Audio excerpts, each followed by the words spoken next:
Okay, welcome to Skilling Today, the podcast where we explore how companies scale and also the future of work.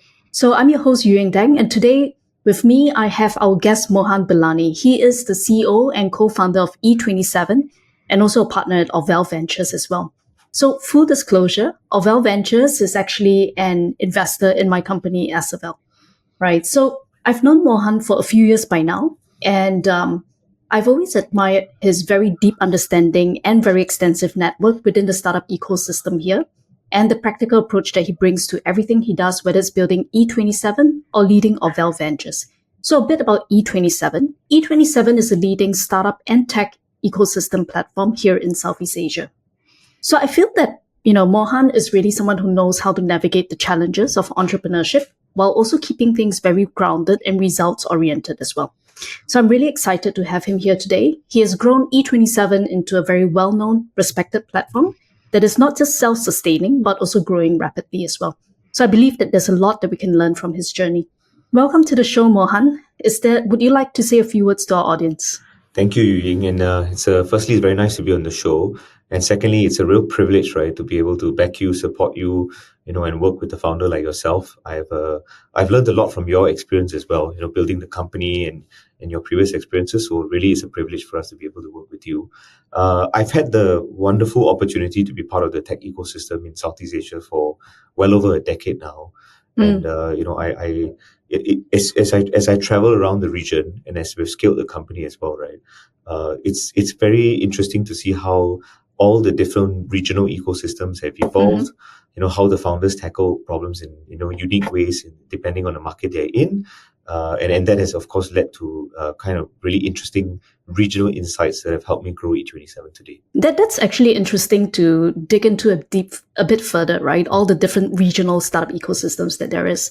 So I think maybe just for our listeners to understand a bit more about E27, what sparked the idea for E27? I understand that you may not have been there at the very inception, but you may have came in a bit later, right? And how did your vision for E27 evolve across the years? Yeah. So in E27 originally started as a student community within the NUS environment to work with NUS and support the early incubation activities that they were working on. And then I had a few stints in different companies, one of them being Little Lives, which is an edutech platform. Oh, I use that actually for my kids. I'm using it now as well. and I love it, right? And then another one being MiG33, which is now a defunct mobile social network. It was really popular among the feature phone users in the early days, right?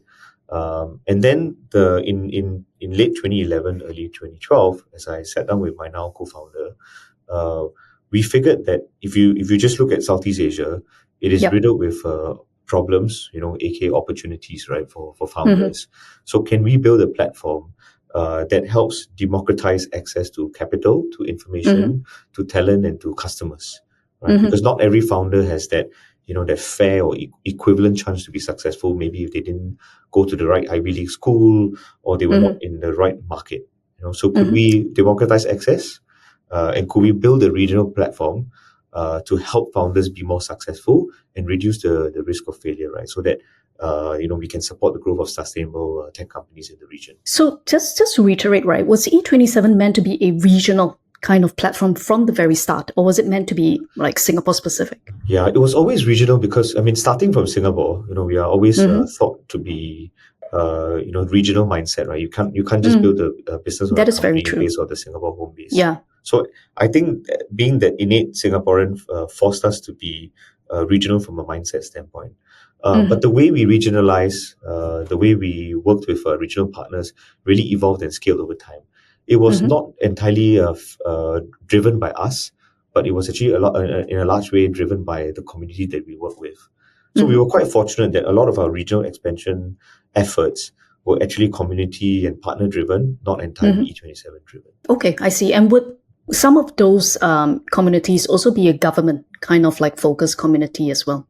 Or were they like purely academic or startup driven? So in most cases, they started off being startup driven. And then naturally, the governments would get involved because they would want to provide some support, and they would definitely want to be part of those activities, right? But I'll give you an example, right? When we used to have our echelon events in Singapore in the early days, we would have friends in Indonesia, friends in Thailand, Philippines, Vietnam, Malaysia, right? Basically say, hey, why can't you hold an echelon in our home countries? Right? I see. And for us, it was really a function of resources, right? And we were like, look, we can't do it ourselves, but if you help us, if you do smaller versions of what you're doing, we could collaborate with you. And if you bring resources together, we'd be very happy to do it. And that's essentially how it organically scaled in the region, right? Our first echelon event outside of Singapore was in the Philippines. It was in Thailand, and that was through local partners that we work with. Sometimes they would have attended our events locally, or sometimes they would have heard of us and they would say, "Hey, look, next time you're in town, let us know and we would host you," right? And then that's how the relationship gets built over time. Yeah, I've seen some of that myself because we had a booth at Echelon, right? And there were many people from the region, not just from here within Singapore itself. So I'm sure like E27's brand name must be pretty good in the region as well. Yeah. Plus, we take a very concerted effort to work with partners around the region. Like even for next year's event, right, which is happening in June 18 next year, we've already launched like 50 regional partners to kind of 50. So we announced this like a few weeks ago. We've launched our regional partner network. We are strong believers that we cannot be that Singapore company that goes into a foreign market and pretends like we know how everything is. We always feel that, look, we have to work with the local counterparts. We have to learn with them, and we have to work in ways to support their own ecosystems as well, right? So even our Echelon Philippines event that we did a few weeks ago, we partnered with an organization called Brain Sparks, whom we have worked with for many years. And it's always us and a local partner effort. Okay, got it. And Mohan, I do understand as well, right? At the very inception, E27 was very much focused on events, right? And then there was an evolution over the years. I think COVID sparked off, a big evolution as well. So what is E27's current suite of products and services? What is the business model currently look like? E27 started as a blog, right? As a content production house, right? And the natural way to meet the community that's reading our content online was to do events. And that's how the jump into events went. And events in the early days, and it still is, right, was a very good way to make money, right? Generate profits, which was helping to sustain the business. And I think from 2013 all the way to 2018-19, right, there was a massive scale of events, both locally and regionally, from organizations like ourselves, from governments. So there was a lot of pressure, right, to continue doing events and continue making them bigger and bigger every year. And the bad thing, of course, was that this took our focus away from our core mission that we wanted to do, right, which is to really empower the entrepreneurs with the tools to build and grow their business. Right. Yep. And the thing with events is they're great over a 2-day period, but the moment the event is over, right, the impact and the value you can give your community completely drops. And that's it's like a deflationary kind of impact, like post-event. Right. Yeah, it goes high really well, and then the week after is just gone, right? And that was the part that, as an organization, culturally, we were aware that we needed to build and fix. But from a culture standpoint, we just could never execute on because events were so ingrained in us. So every time one event was over, the main thing that was driving us is to get the next event done. And this is where, when COVID came, it was a huge blessing in disguise for us. So it's a silver lining. Okay. Yeah, I was, in a bit of an odd way, really happy that we had a good Black Swan event to force us to make a cultural and business pivot away from events, right? Like we had no choice, right? And I remember telling my co-founder, this is the most opportune time to do everything that we wanted to do on the product and platform side away from events and execute to see whether it could really work, which is exactly what we did. We looked at the floor plan of Echelon and we said, okay, which aspect of the event is actually the most impactful and valuable to companies? And we very quickly realized it was the business matching aspect of it. Business matching is in investors and startups? Startups meeting investors, startup meeting corporates, corporates meeting startups, right. Startups looking and working with other government agencies or other startups in different markets. And so we ended up building a slew of features on the site to help with business matching. And that also forced us to improve like the startup database and everything. Mm. And then Right. we also ended up launching business matching services for corporates, for governments, as well as for growth stage companies. And we ended up having the best few years in the company's history after COVID, actually. Revenue-wise, you mean? Revenue and profits-wise. Okay. So Mohan, maybe can you give us like a kind of numerical kind of example? Like how many events were you doing per year, or maybe what was the attendance of those kind of events pre-COVID versus now, where you have different kind of revenue streams going? Yeah. So pre-COVID, we were doing one big event in Singapore, the Echelon event. But a prelude to the Echelon event were our regional top 100 events, and that one we were doing about at its peak about 13 of them. From as far as Mongolia, Kazakhstan, Australia, and everywhere in APAC. Okay, that's intense. Yeah, so that was very intense, and that was over a 2-month period. And so from Jan to June, that will occupy us, right? Then from June, July to December, typically we might have 1 or 2 larger events, either Echelon events or maybe some kind of a corporate partnership kind of event outside of Singapore. We would rarely do anything in Singapore anymore. And it sometimes we've explored in markets like Indonesia, Thailand, Vietnam, Malaysia, right? Yep. So that was typically how it was pre-COVID. And for the COVID period, when we were doing online webinars, we might have up to 3 online events a month. A month? 3 to 5, in fact, sometimes a month. But these are more niche kind of events, right? Like specific to industry sectors. Correct. Yeah. They will be a lot niche, a lot smaller, a lot more focused. Some were as small as 20 packs. Some were as large as a few hundred. Right? And these were a lot more regular, the cadence. So we might work with one organization, and instead of doing one big event, we might do 4 smaller ones over the course of the year. And even now, I think at any one point in time, right, there are typically 4 to 5 events coming up in a 2 to 3 month period. And like we call everything events, but actually the style and nature of them really vary across the board. We could do something of the scale of Echelon, or it could be something as simple as a 12-15 packs roundtable discussion, which we've had with various different corporate customers. Or it could be like 100 packs, 200 packs, invite only, very niche marketing technology or cloud technology event. So it really varies.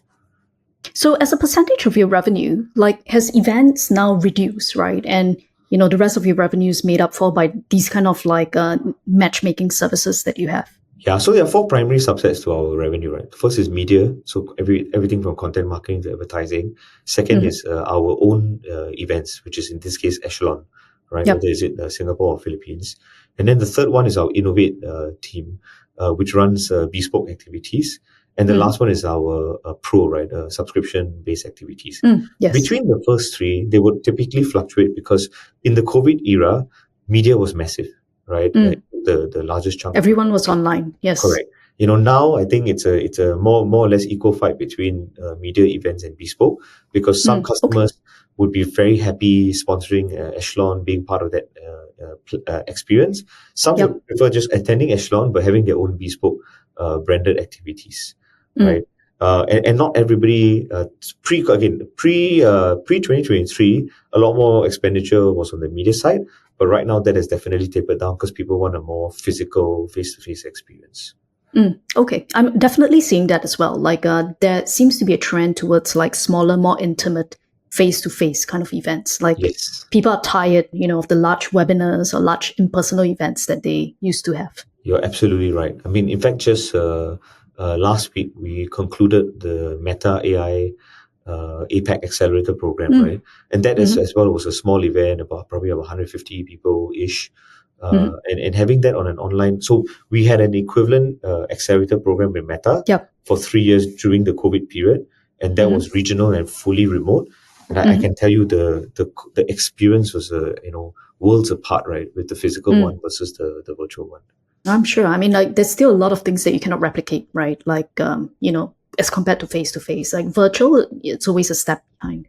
Yeah. So Mohan, there's this question that I've really wanted to ask you. I'm going to look at the question because, it is quite a mouthful to say, right? So I believe that E27 has been cash flow positive for several years. And, part of what this podcast is about also, right, is about sustainably scaling companies. So my question for you is, how did you scale E27 without heavily relying on fundraising, especially when some of your competitors might have been raising funds or burning cash, but you still managed to grow the company so well? So how did you balance that? Yeah, so I think from the onset, right, I never saw us as a venture backable company. From the very beginning. From the very beginning, right? Okay. So when we raised our seed round, and that was led by some Japanese investors, and when they actually approached us to invest in the company, my first reaction was, "What is there to invest in?" Right? So it was very ironic because our entire seed round had none of us pitching to any investor, but just talking about the fact that, oh yeah, we just closed the round and so is coming in, and then every investor going, "Can I invest?" Right. So I was, in all due honesty, looking back, quite perplexed by why would anyone want to invest in an organization like us. But I also realized that there was a lot of value, right, in having local investors supporting what we were doing. So our seed round had investors from Japan, Taiwan, Thailand, Indonesia, Singapore. So regional investors already from the very start. So beyond the capital, which was what the part I couldn't understand. Beyond the capital, they were excellent in supporting us in local markets, providing us access to local governments, giving us a lay of the land on the opportunities. And that was the real value of actually fundraising for us. Like the money was helpful to get us to do bigger bets. Like, for example, when we raised the seed capital, we were able to move from the Max Atria conference-like venue to a larger exhibition-like venue that helped us. So that was super helpful, right? But it was really the relationships, the knowledge, the insights, the market access that was super helpful. So we were able to expand our business into all these markets, all thanks to our local investors that provided the initial groundwork. So it's more relationships and networks that they were helpful with, right? Exactly. And was E27 already cash flow positive at that point in time? Did you actually need to raise capital? Or was that just like a nice to have? I think when we did our seed round in 2013, the truth of the matter is that pre 2016, I wasn't as hands-on on the financial side as my co-founder, so I wouldn't know in depth detail how well we were doing financially. But I would honestly think that I don't think we were in a cash flow or profitable position at that point in time yet. Yeah, we were really still figuring out how to properly monetize. The turning point was when in 2016, when we had a cash flow situation that almost caused the company to collapse. And when I had to take over the finance aspect of the company, and I really had a deeper understanding of how everything worked, right? Then was I able to then go, okay, how do we get this to cash flow positive? How do we get this to break even at that point in time? And then how do we scale this? Which is exactly what was being worked on from 2017, 18, and 19. And 2018, 19 was the turning point as to where we got to profitability and cash flow positivity. So it was about 2018 to 2019. Okay. Yes. And since 2016, has there been any more like desire on your part to take in more capital to grow? Or have you felt that, growing organically is like, good enough already for each? Yeah, so I've always felt that the organic way of growing is the better option. In fact, for an organization like ours, on hindsight, looking at debt financing, invoice financing, those would have been actually, or project-based financing would have been much better. Yeah, would have been much better ways of raising capital as opposed to equity financing. That's true. Equity is always the most expensive way. Yeah, not just the most expensive, but for an organization like us, right, where the amount of time I spend to raise maybe $500,000 or $1 million, right, I would actually be much better off getting revenue instead. Yes. Right? Yes. But it's just that with the nature of the business being cyclical and events-based, right, cash flow was still a bit of a challenge. And now having a bit more wisdom, I learned that I could actually have solved a lot of those problems with cash flow financing or short-term business loans, right, quite simply. Okay. That's good advice for our listeners. Indeed, like VC financing is not the only way of doing it. And in fact, as a follow-on, right, a lot of the Orvel portfolio, right, I just had a call with one of them before this. The number one question is, hey, have you explored invoice financing? Have you explored bridging loans or business loans? And I think a lot of founders are way more open to it today than they were in the past. Yeah. And I think it's also a lot more developed as well, right? Yeah. So we had Percy from Choco Up previously on this podcast. And, I think that his business has also grown as people's understanding of the different financing options also became more sophisticated. Yeah, I completely agree, right? So debt is not such a dirty word anymore. And I think founders are not as scared of it anymore. But also like the financing solutions have evolved to not require like personal guarantee. In some cases, like I was always told by my mentor, never ever take debt because it has a personal guarantee element, and that stuck to me, right? But today I would very easily take debt because I have a very clear understanding of my cash flow and finances. Yes, and I can very predictably know that if I take $500,000 in debt, how quickly can I pay that back? What is the cost going to be like, and how can I continue the business, right? So I think there's a better appreciation and understanding of that is to the founder's advantage today. Okay, amazing. So Mohan, another topic that we talk about a lot in the Skilling Today podcast is about remote work, right? And I've noticed that E27, your team members are mostly remote. So was E27 always designed to be a remote work company, or was this like something that evolved? Yeah, so from the start, we were quite remote because for some of the business functions that we had, for example, for content creation, it really made sense for us to have someone based in the market that they were covering. Indonesia, That's for true. example. Local knowledge, yeah. Exactly. Or Thailand, for example, previously, right? So I would say very intentionally hired people outside of Singapore because they needed to fulfill a function that needed to be done in their local market. So that's the first part. The second part is that for certain aspects of the business, right? For example, even to some level media, or to even some level marketing and content-centric services, it really made sense to look at individuals outside of Singapore from a cost standpoint, but also from a skills standpoint. Like Philippines, for example, is fairly good with graphics, with good copywriting, creativity. So I remember in the early days, right, a couple of our marketing and content, copy, and graphic centric people, and they still are right until today, were from the Philippines, right? So it just made sense for us to do those. Then tech also same thing, right? We've hired folks from tech, from Vietnam, from Indonesia, from Malaysia, from Philippines, right? It just made sense. One of our tech guys was also previously from Singapore. So I would say the intention was not to be remote for the sake of being remote, but because it was tied to skill sets and job functions that could only come from folks outside of Singapore. Okay, and I guess that was because you were very clear as well from the very beginning that E27 was a regional kind of platform, right? So that's why it made sense to hire people in each of these local markets. Correct. And in some cases, we had to do activities locally. So having someone in Singapore fly in didn't really make sense.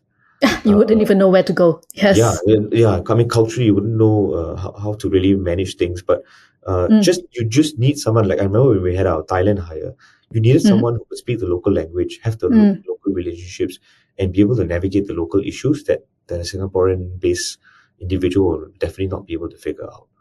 Okay. So, we talked about like remote first teams, right? But everyone also knows that running a remote first team is like not a piece of cake. So what has been the biggest challenge for you so far in terms of managing a team that is so distributed?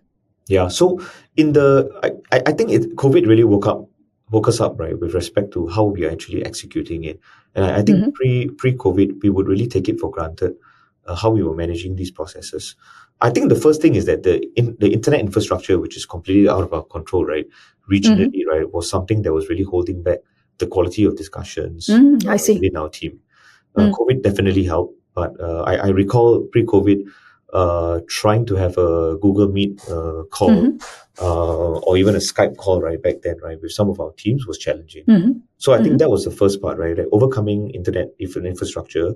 So in our case, we actually do pay for some of our employees, right, where maybe within their home environment, right, they might not have the best internet. We actually subsidize or pay for their internet upgrade services so that they can have a base level. So that they can be productive, internet. Right? Yes. Exactly. Yeah. So we either say, hey, look, we'll just pay for internet, or we'll pay for their access to co-working spaces nearby, whichever is more convenient and reasonable for them. So infrastructure is one, right? Second thing is the way we communicate, and the need for effective communication protocols, right? So we are very heavy users of tools like Asana, and quite a few other project tools depending on the teams, right? And we insist very heavily on proper status updates, proper documentation for the different projects, like a bit of a stricter protocols on how templates need to be built, how the Excel sheets for projects need to be managed, and all that. Oh, even down to the details of like how Excel sheets need to be managed. So I'll give you a simple example, right? The way we manage, let's say, speakers and the stages at Echelon has become a standardized template across the organization. And no, unless you do this right, you will not be able to appreciate this problem. But something as simple, let's say, as a speaker name, let's say in your case, Ewing Deng, right? That same information can be replicated maybe across 5 different sheets and be used by multiple different teams, right? And the last thing you want to do, right, is for anyone to get that information wrong and put it somewhere wrong. Something as simple and trivial as that can really hamper our brand image. And even as a speaker, right, the last thing you want to know is to see your name either being printed wrongly or being shown on the screen incorrectly. So going down to the detail of managing our Google Sheets effectively, such that for certain things like, let's say, speaker names in our sheets, there's only one column in the whole gamut of sheets that you can change the speaker name. And if you change YUYING to, let's say, YUHING, right, all the other 15 sheets automatically get updated. I see. Yeah, okay. This has saved us a tremendous amount of time and effort. This is actually a very good tip, which I'm going to take back to SFL as well.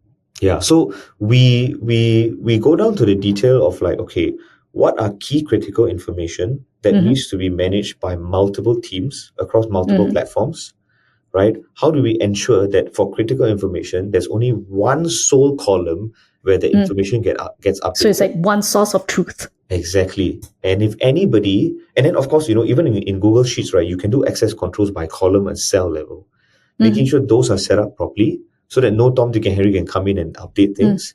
And then making sure that every other piece that needs the information automatically pulls the information out through proper formulas and systems. So that's the level of detail that we have to go to for project management to really ensure that the 150 speakers we bring in, there's no errors, there's no issues and all that. Yeah, I mean, I've been for, quite a few Echelon events and they're all very well run.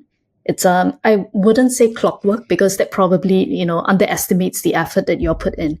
But to me, coming in from an end user or speaker perspective, it's almost like clockwork, right? Everything just works. We really try our best to make it as seamless as possible because we know how stressful events can be for everyone, right? Because there's just so many things going on. But we're still always looking for ways to improve and it's something we strive towards, right? Making sure the experience is done well. But then from a remote standpoint, right? The reason why we emphasize documentation, proper updates is because when you have so much information flying around all the time, if they're not put into standard templates of information, right, it forces the reader to have to restructure their mind every time they get an update or info.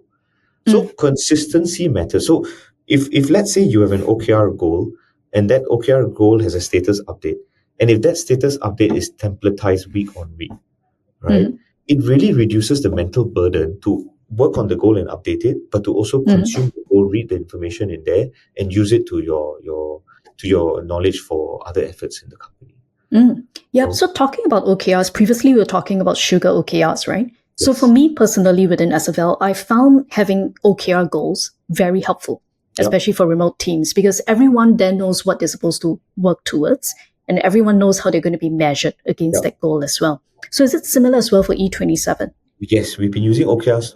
We've been using OKR tools since 2016. I use OKRs for my own personal life as well. Between you and your wife? No, just for me personally, right? My wife is not as structured as I am in that way, but she's brilliant in many other ways that I can never be, right? But you see, the OKR tool is powerful, right? Because I'm someone who really keeps my team accountable. And I tell them, look, the next 13 weeks of your life, based on the OKR scheduling, right, it's not just my responsibility to make sure it is great for you, but it's your responsibility to make sure that you are spending the next 13 weeks of your professional life in a productive and meaningful manner. So the OKR process is a collaboration between me and the organization. Done correctly, it should be. If done correctly, correct? Yes. And if individuals in the organization don't take up the onus and responsibility, right, on that part, then if they have a lousy 13 weeks or the company doesn't well, right, it is really not the entire fault of the leadership. It's always a collaboration, right, towards outcomes and goals. So in the case of the OKRs within E27, is it something that cascades up as well as cascades down as well? And then you sort of like agree on it both? Yeah. So the way we start OKRs is that typically at the start of the cycle, we are also very structured with the way we do this, right? There's always the first question of like, okay, every team, tell me what you want to do. After having through an internal discussion, tell me what are the key problems that you're facing. Tell me opportunities that you are seeing, or tell me things that you really want to try out and do. So I will start by taking all of this information from all the teams. And then I also have a set of information or set of ideas that I have to execute. Okay. My bad job is to balance these two outcomes. Right. See, if you don't listen to what your teams want to do and the insights they have, then as a leader of the organization, right, I am also not like really tapping on the minds of the entire team. Yeah, they may know certain things that you don't know, right? Because you're not close to the ground. Absolutely know a lot of things that I don't, right? And this is why I keep telling them, give me the insight, educate me on the knowledge so that I can, in ideal sense, use that information to make better decisions. And that process has to be done. It is a trust process. Because if teams give you all the information and then the end resulting OKR doesn't use any of that, then they also get demoralized in the process, right?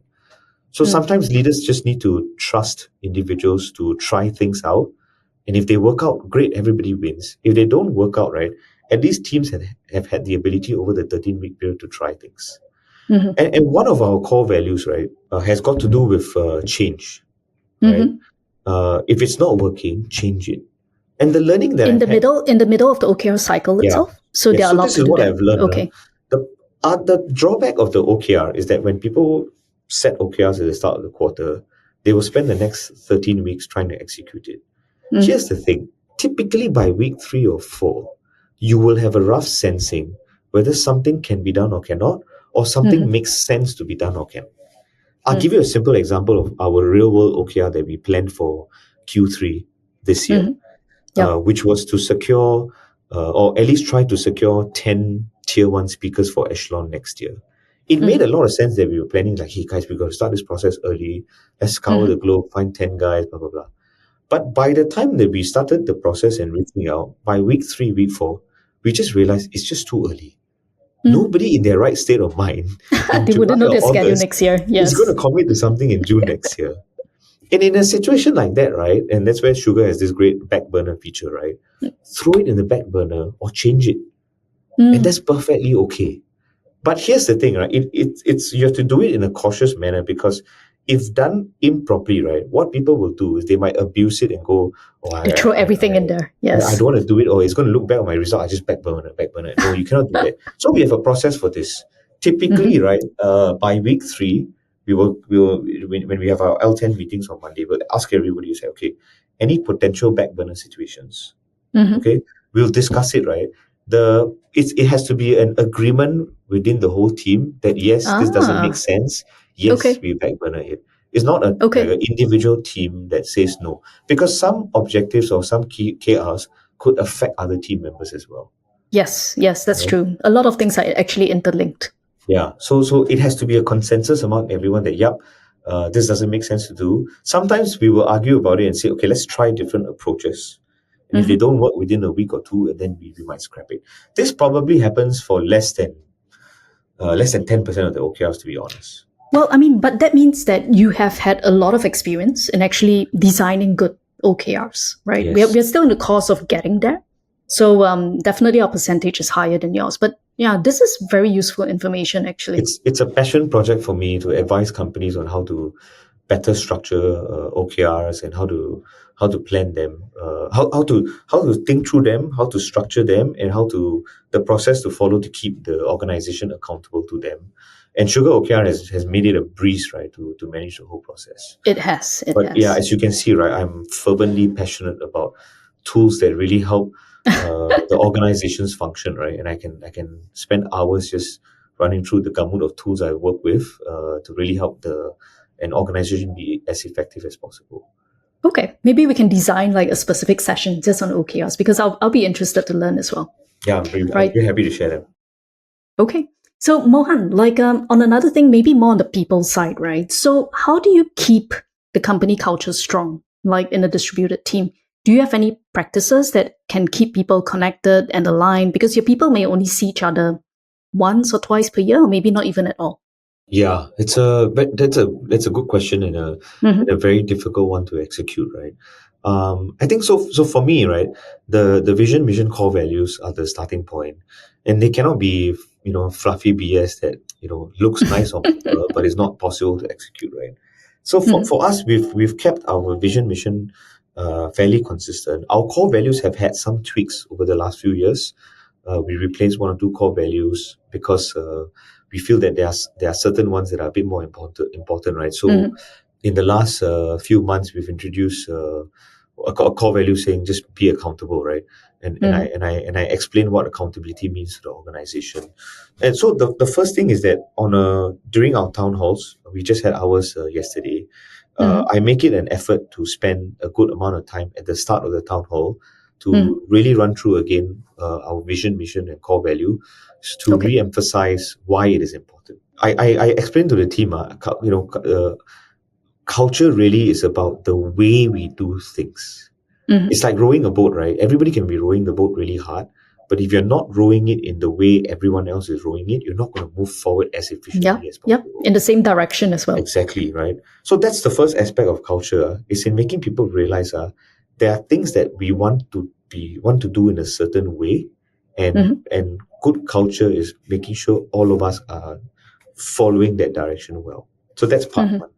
So re-emphasizing that over and over again to the level that it is ingrained into people. If I go to anybody in the company and say, what's core value number 2, they should be able to tell me.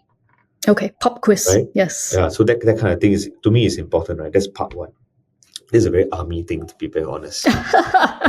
One of the very few things I learned from army, right? They make you shout the army core values multiple times a day so that it's mentally ingrained. So that's step one. Or otherwise you drop 20 kind of thing. Exactly, yeah.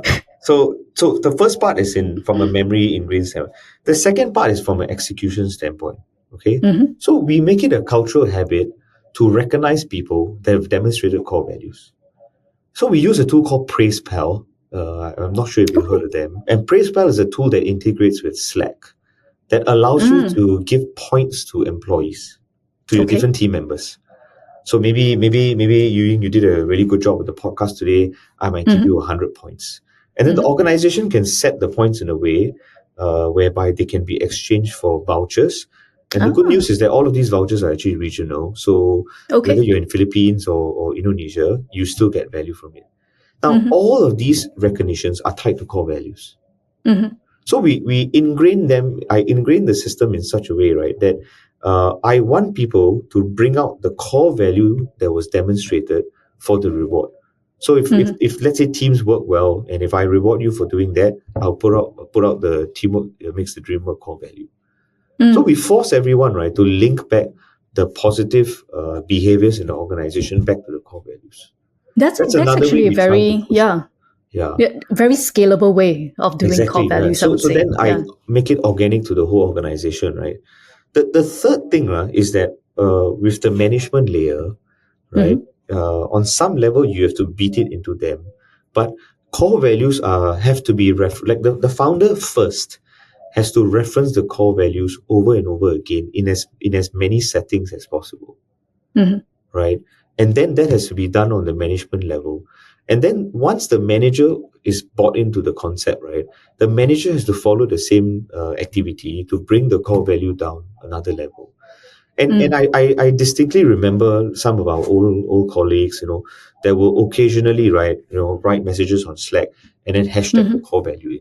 And I think, while they were at E27, yes, or like even right now, even previous colleagues. Okay. And that part, I think, is very critical. So it is very important to continue to recognize, right, when you see the core value happening, and to call it out in a positive way.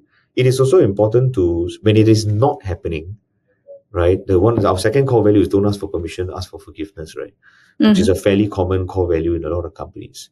But anytime anybody asks me, right, hey, can I do something, or can I try, or whatever, right? My immediate response is core value number 2. I don't even give them the answer. I just tell them core value number 2, right? And they get it. Right? Okay. So you have to live and breathe the core value for it to be imbued.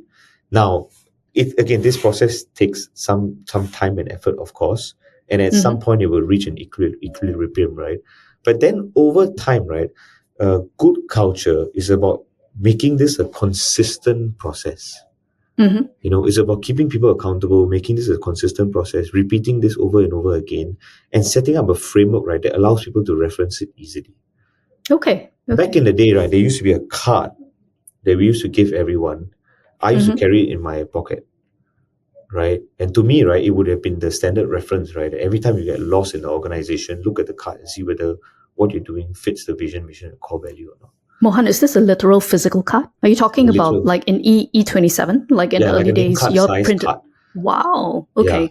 Yeah. So we scrap name cards now, so I don't have it. Otherwise, I will pull it out to show you. But back in the day, we used to have this.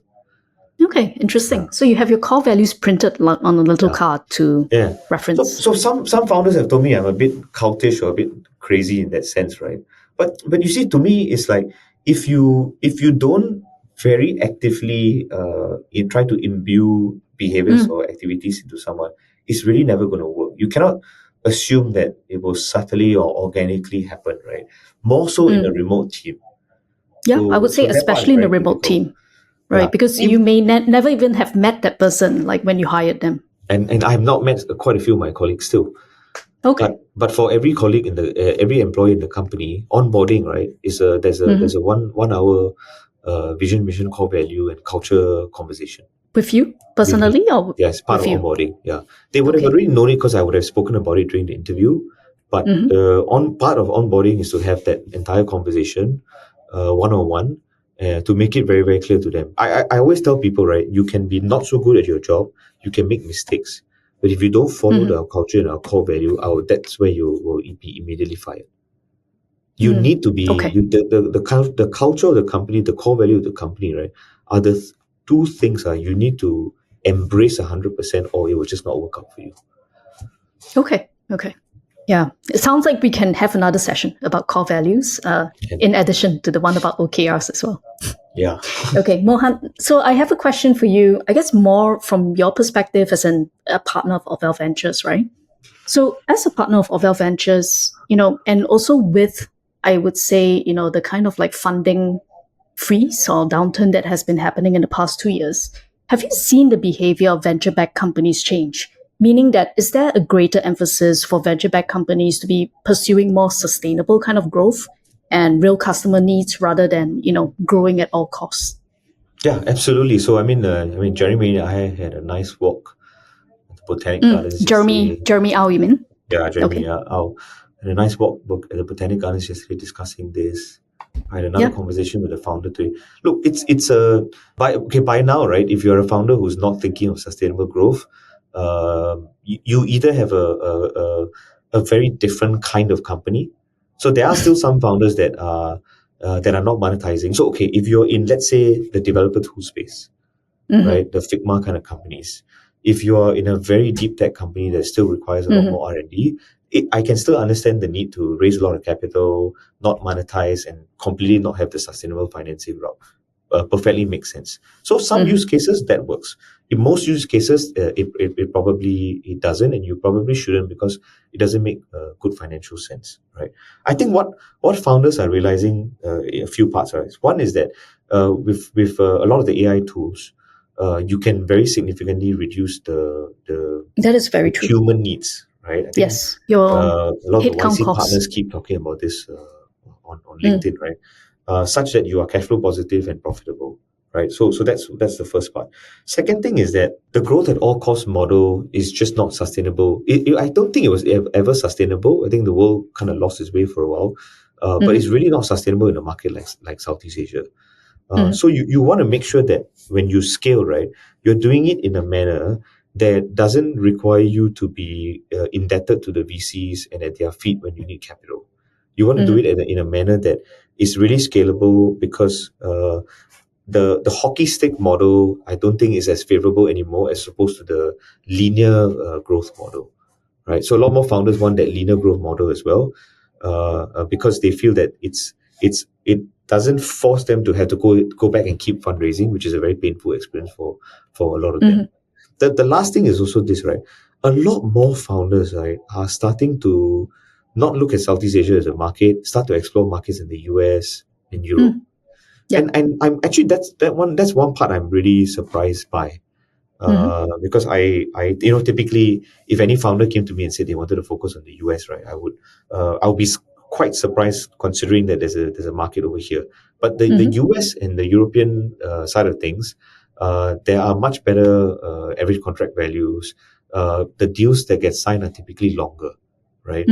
I think you would also have a fair understanding of this based on some of your conversations with customers.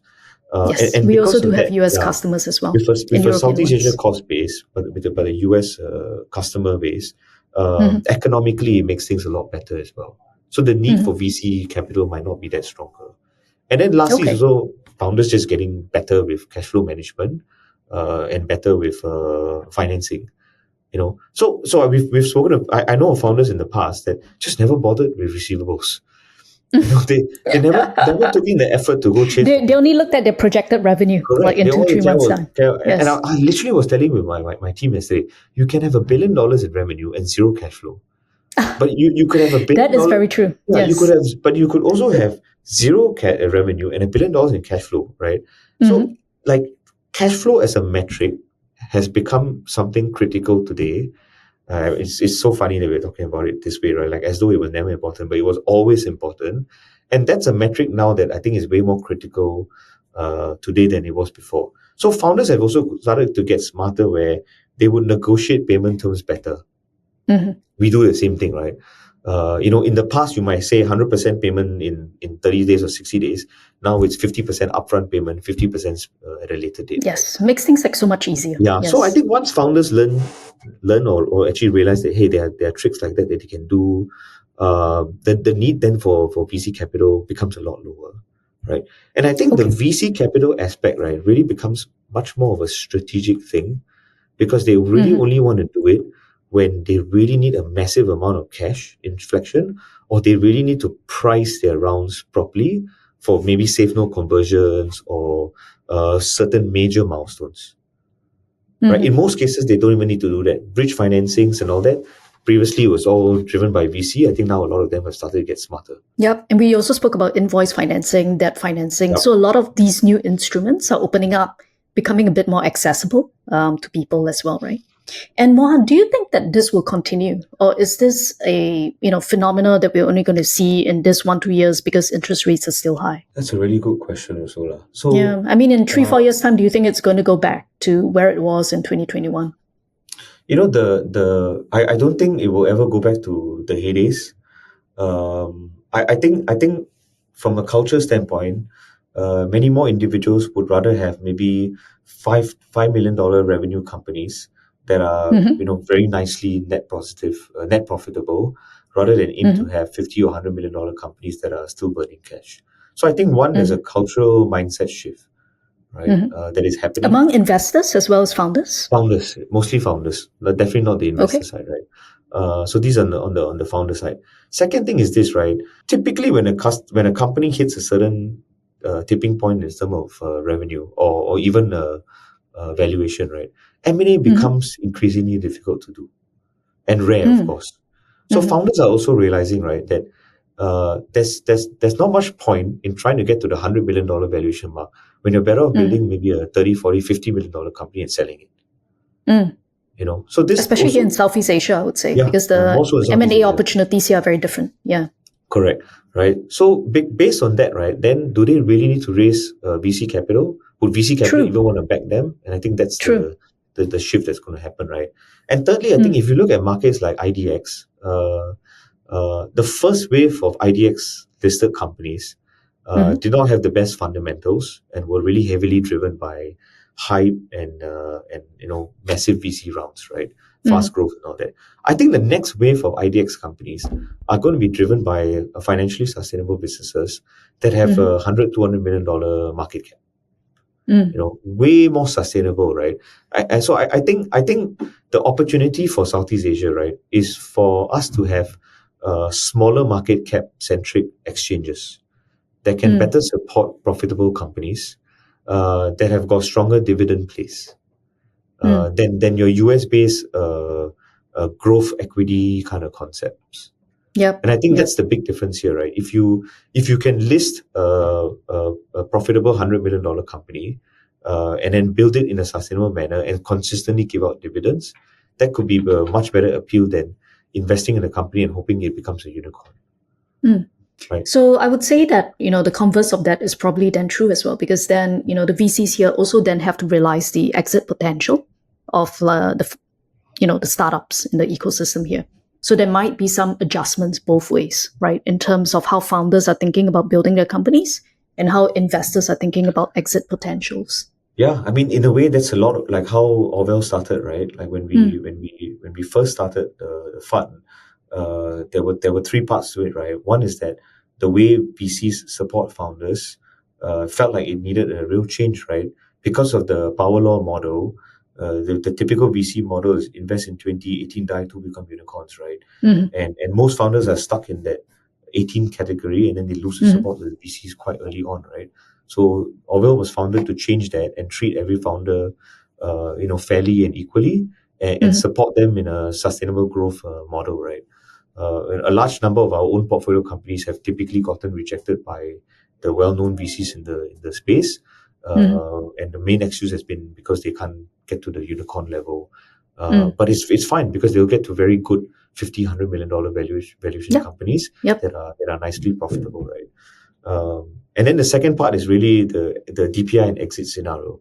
VCs have a much bigger problem returning capital to their LP base. And with the old model of larger exits and unicorns, it's going to be increasingly difficult just to even increase 1x of the fund. And I think the converse to that should be invest smaller checks, exit out as secondaries, and then aim for a lower multiple return, but in a much more safer manner. In a more sustainable kind of manner as well. And then the last thing is just look at Southeast Asia as a land of good rhinos and zebras, right? Not unicorns. Forget the unicorn story. I'm sure the unicorns will still come in. There might be one or two companies that will get to the unicorn level, but you're still much better off building a good $100 million company that is profitable, that is still growing at a fairly reasonable, modest level, but is paying out dividends to LPs, to investors, and to continue to support the growth of the company. So I think that kind of shift needs to happen from a mindset standpoint. Okay. It'll be interesting to see how things develop. If shit happens in the world and suddenly the Fed drops rate back to zero, then that's a whole different ballgame, right? Then you see the world go back 15 years and everything I say go down the drain, right? But the possibility of that happening as of we now, replay this again, in like a year's time, at least in the next few years. Yeah, but who knows? Okay. And last question for you, Mohan, and the one that I'm actually most interested in, right? How do you find that your role as a founder has evolved as E27 grew? My role as a founder, how has it evolved? I think over time I've learned, but I've also realized I need to step away a lot more, right? I mean, if you look at Echelon Philippines, it was such a good event, and I completely wasn't involved in it from day one. Were you even there? Oh, no, I wasn't even there. I couldn't make it because of my military service. So, so the running joke in the company is that the less I get involved in things, the better they end up performing.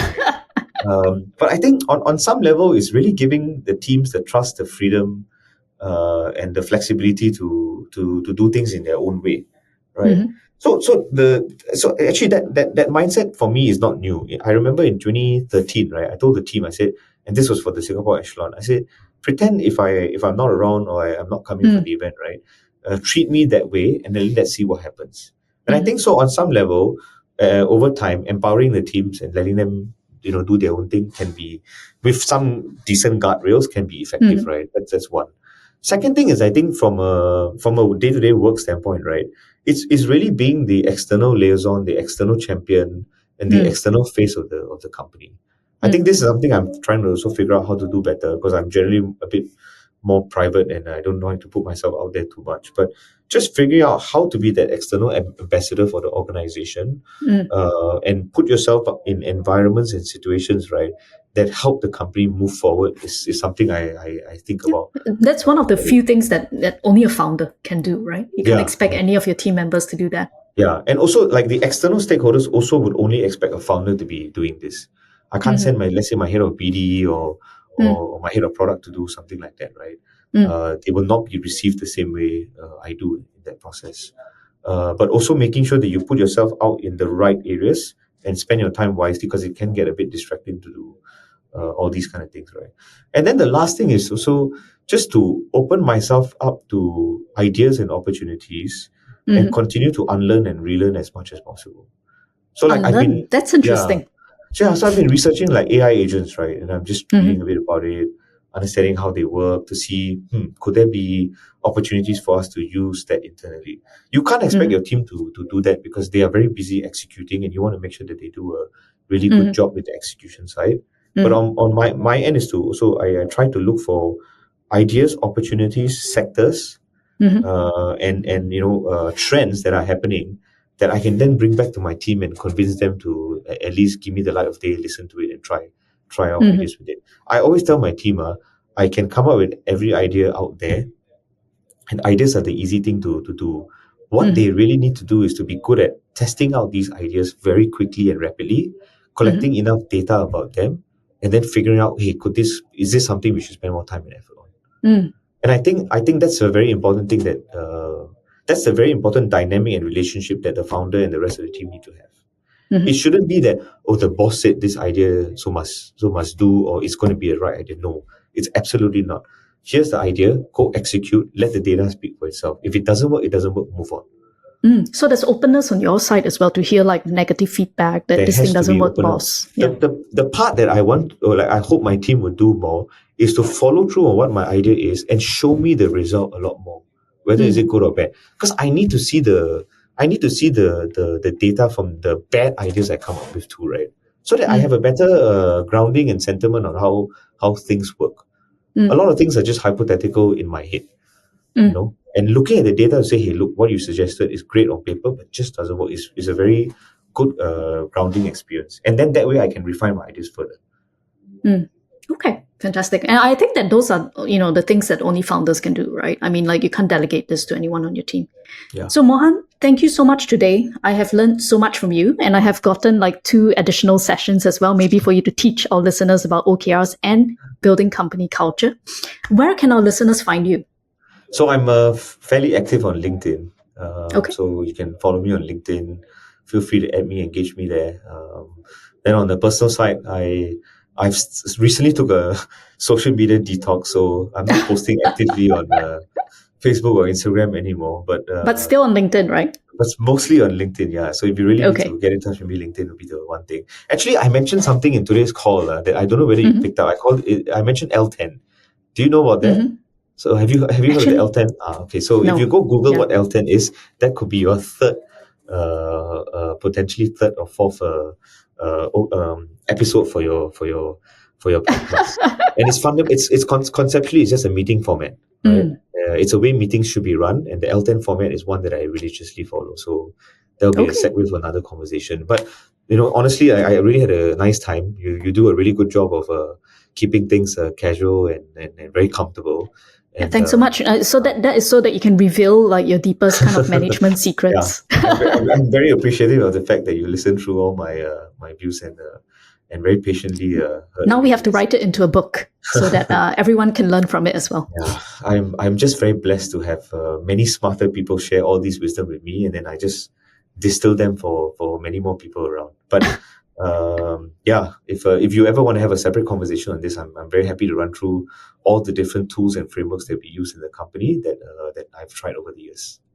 Okay. Well, thank you so much, Mohan. Thank you.